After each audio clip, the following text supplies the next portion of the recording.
My name is Chiang Juay, and I'm the Vice Dean for Undergraduate Programs at the NUS College of Design and Engineering, or CDE in short. The title of my talk is Reimagining Engineering and Design. I'm going to tell you how at NUS CDE we have come up with a curriculum meant for you. So first of all, let me tell you, what is design and engineering? Now, design and engineering actually comes from Latin words. So to design means to devise a scheme or plan, right, for a certain purpose. And engineering means to create or generate, very important, a clever solution, a smart, intelligent solution using technology, right? So let me give you a specific example. So here you see the rain vortex at Changi Airport's Juay, right? This is a magnificent structure, right? And it's only made possible if engineers work closely with the designers, right? So you need the mechanical engineers to come in to design the pumps to supply the water. You need the valves to control the flows. You need the civil engineers to construct and design the structures to accommodate the weight of all that water. You need the electrical engineers to provide the electricity, the electrical supplies. And finally, you need the designers to come in, right, to give it that aesthetically pleasing, appealing look, right? The landscape architects to come in to design the plants that go around with it, right? So there are many examples around us in which you can see engineers working closely with designers to come up with both useful and beautiful inventions and a lot of different applications, right? So the College of Design and Engineering was formed several years ago. It was actually the merger of two world-class schools, the Faculty of Engineering and the School of Environmental and Design, right? And they have a combined history of more than 100 years. And the NUS CDE at the moment, we have 15 undergraduate degree programs with more than 7,000 undergraduate students and approximately 450 faculty members, professors who will interact with you during your course of study, right? Okay, so next, let me show you on this slide, right, the 15 undergraduate programs that we currently have at CDE. And we've color-coded them in a certain manner, right, so that you can understand them better.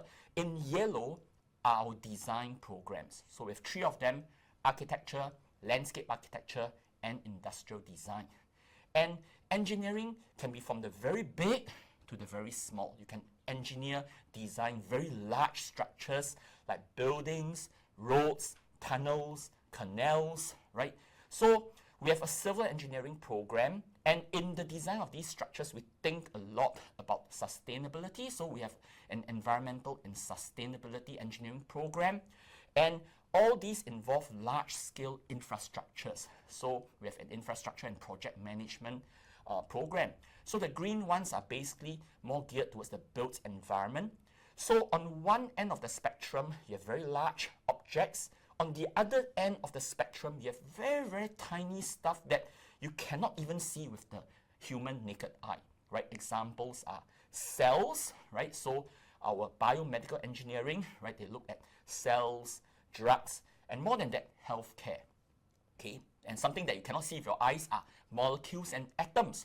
So how you place together atoms of different materials to construct new, novel materials with special properties, functional materials, smart materials, okay? So you'll learn about that in chemical engineering, in material science, and engineering. So in between the very large to the very small, you have everything that comes in between. So you have the computer engineering, electrical engineering, mechanical engineering, industrial and systems engineering, engineering science, and robotics and machine intelligence. So the main thing, my main message to you, there is something for everyone. So next, let me strongly encourage you to scan this QR code to learn more about each of our 15 undergraduate degree programs. Okay, it gives me great pleasure to let you know the 5 key reasons why you should consider applying to CDE if you are interested in design and engineering. And the first key reason is because of the quality and reputation of our programs. Okay, so all our programs have been ranked very highly in the World University rankings. Like for example, in the QS World University ranking, our design program, architecture, together with the other engineering programs, have been ranked top 10 in many of the programs, right? And this is not just top 10 in Asia, it's top 10 in the world. And our engineering program has been ranked 10th in the Times Higher Education World University ranking. So my message to you as parents, if you send your kids to CDE, your kids will be in good hands because we guarantee them a world-class education. So next, I'll give you a nutshell of what our degree consists, right? So basically, all our degree programs are 4-year direct honors programs, and each academic year consists of 2 semesters. And in each semester, our students typically take like 5 courses. So that translates into 4 years, 8 semesters, consisting of 40 courses. So if our students decide to choose a major program, let's say architecture or mechanical engineering, alongside, they can also pursue other programs. So we have second major programs, which typically consist of 10 courses, minor and specialization programs, right? Each of them will consist of 5 courses. So second majors and minors are programs which our students take to go broad. Specializations are programs that our students take to go deep within their own disciplines. So this is how our overall curriculum looks like. I would like to see this as a full course meal. So we start off with the appetizers, and that's the common curriculum, typically made of 10 courses. But don't worry, there's no need for you to finish all 10 courses in one semester. You can spread it out over several semesters. Then after the appetizer, the common curriculum, comes the main course, the primary major, which typically consists of 20 courses. And you finally end up with the dessert, the sweet part, which is the unrestricted electives. And that space is where you pursue your second major, your minor, or your specializations. So the overall curriculum looks like that. So stacked at the bottom is the common curriculum, right? And after the appetizer, the common curriculum, you have the main course, the primary major. Then finally, you end up with the dessert, the unrestricted electives. That's the green space down there. And you can see that it's not a one-size-fits-all curriculum, right? As engineering and design students, you have the opportunity to engineer, to design a curriculum that suits yourself. You can contextualize the curriculum so as to allow you to differentiate yourself from your peers, right? So you can pick second majors, minor specializations that you're interested in. So this also gives you the opportunity to go broad or to go deep. If you want to go deep, you can select 2 specializations. If you want to go broad, you can select a second major or 2 minors. If you want to go broad and deep, you can select 1 minor and 1 specialization. Or for those 10 courses, you can take any 10 courses within or outside of CDE because they are really unrestricted. So the curriculum is specially designed for you, right? For you to fulfill your career aspirations. So on the next 2 slides, I'm going to show you, right, the specializations within each of our 15 primary majors, right? So to fulfill the requirements of a specialization, you have to take 5 courses. And for each primary major, we have curated a number of specializations consisting of a few specialized courses that you take to prepare you for your future careers or to prepare you for certain very niche areas within your own discipline. So the various specializations for each of the 15 primary majors are shown on these 2 slides.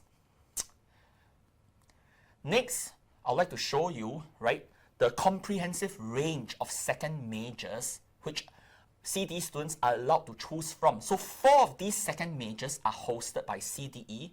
Many of them are hosted by faculty schools which are outside of CDE. And it's really a wide variety. For example, you can choose to take a second major in music and performing arts.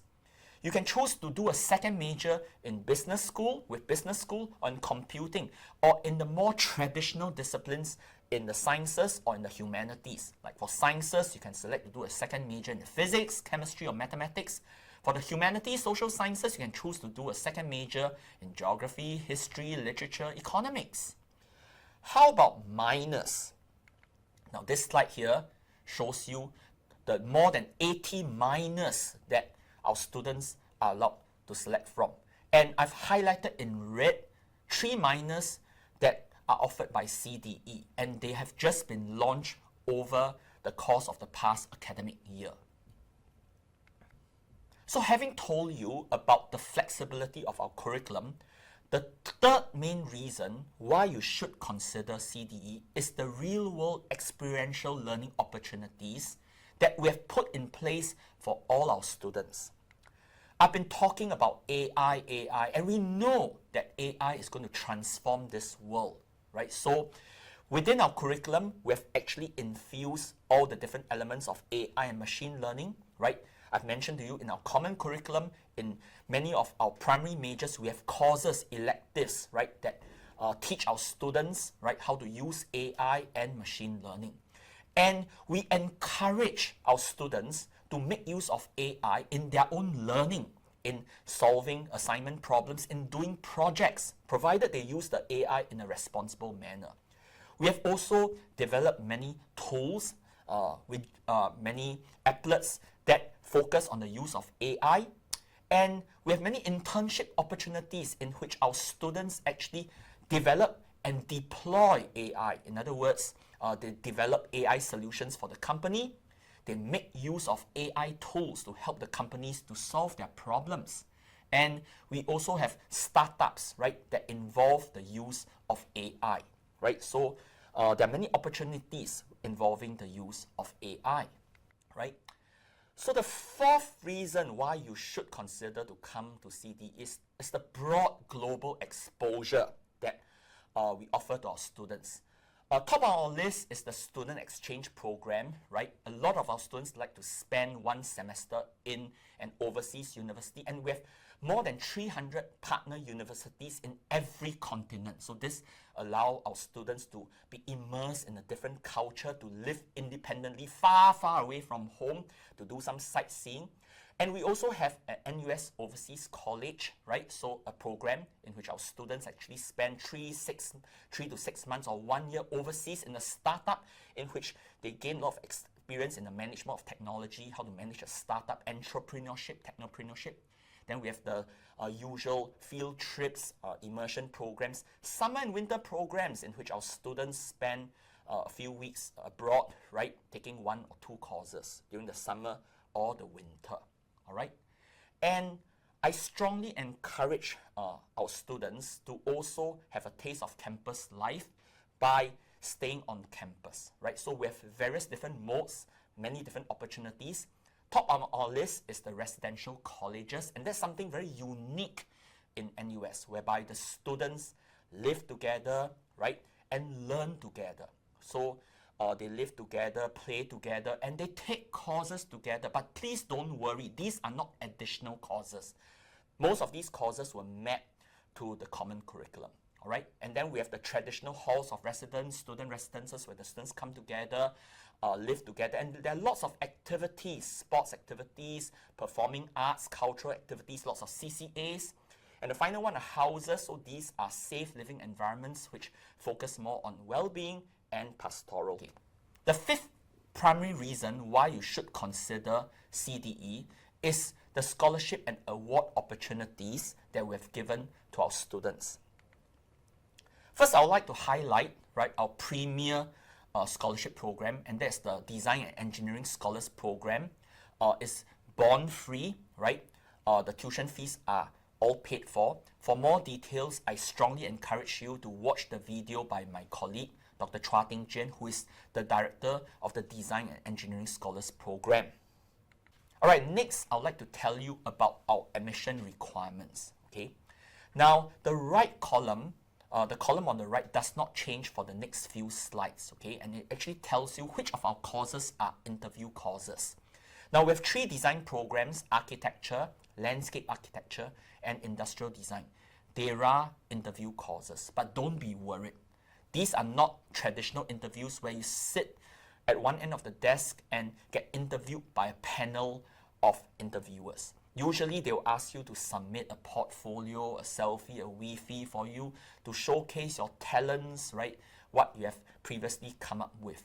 So for our computer engineering and engineering programs, they are non-interviewing courses. So most of the students we won't be interviewing.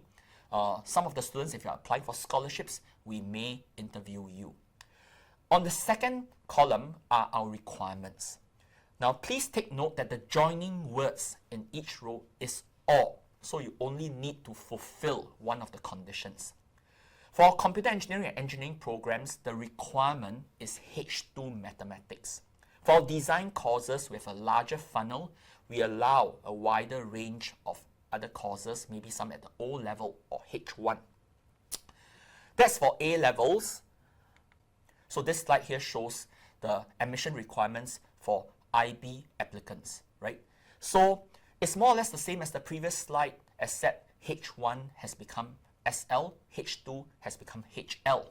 So for engineering and computer engineering, we require MAA. MAI is not enough, but for our design programs, fine, we accept MAI. Next, we take a look at the admission requirements for students from NUS High. Again, it's pretty much the same for engineering and computer engineering. We need a good major GPA in mathematics. For the design courses, we have a wider funnel. Now this slide, right, I show you the admission requirements for students with a polytechnic diploma and with many different accredited diplomas. I strongly encourage you to visit the OAM website, the Office of Admission website. On that website, you actually find the list of accredited diplomas.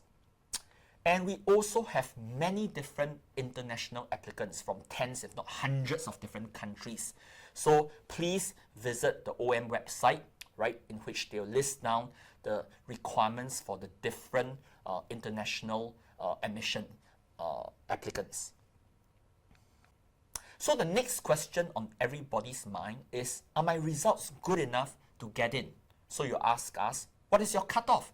Unfortunately, I'm not able to articulate what our cutoff is because it varies from year to year, cohort to cohort. So in this table, I presented to you the indicative grade point IGP for the last admission cycle for A-level students. So on the second column is our 10th percentile. On our third column is the 90th percentile. So what that means for the 10th percentile is that 10% of the students that we admit have results which are lower than this. What the 90th percentile means is that 10% of the students that we admit have results which are better than this. So in between the 10th percentile and the 90th percentile, in between somewhere, is our direct admission cutoff, right? And take note that we don't only admit students based on grades. Below the direct admission cutoff, right, we also look at other things that you may have, right? Things like your CCAs, if you have participated in national, international competitions, leadership roles, community service, right, performing arts. So we look at a huge range of different aspects, and we may call you up for an interview, right, to talk to you, to understand more about you before we make a decision whether to admit you or not. So to know more, to learn more about our programs, please visit our website, our socials, right? So I hope that you will consider CDE, you will apply to CDE, and finally I hope to see you in CDE.